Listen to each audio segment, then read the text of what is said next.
ഇതെന്താ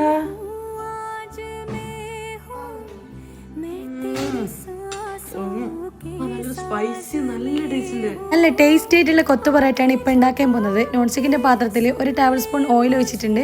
ചോപ്പ് ചെയ്ത ഉള്ളി, ഇഞ്ചി വെളുത്തുള്ളി പേസ്റ്റ്, പച്ചമുളക് ഇട്ടിട്ട് നന്നായിട്ട് വഴറ്റിയിട്ട് ചോപ്പ് ചെയ്ത തക്കാളിയും കൂടി ഇട്ട് കൊടുക്കുന്നുണ്ട്.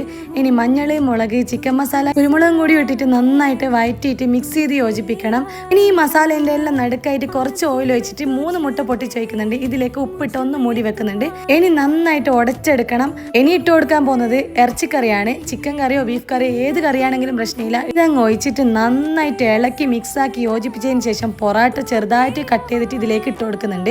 കൊത്തു പൊറോട്ട എന്ന് പറയണമെങ്കിൽ ഇതെല്ലാം ഇടിച്ചങ്ങ് നിരത്തണം. ഇനി അതുപോലെ ചെയ്തെടുത്തിട്ട് ഇതിൻ്റെ മുകളിലോട്ട് ലെമൺ ജ്യൂസും കൂടി ഇട്ടിട്ട് സെറ്റാക്കി എടുത്തിട്ടുണ്ട്. അല്ലറ ചില്ലറ കാരണശെല്ലാം ചെയ്ത് ഇവിടെ കൊത്തു പൊറോട്ട ഇവിടെ റെഡി ആയിട്ടുണ്ട്. അപ്പോൾ നിങ്ങൾക്ക് വീഡിയോ ഇഷ്ടപ്പെട്ടെന്ന് വിചാരിക്കുന്നു. Okay, by.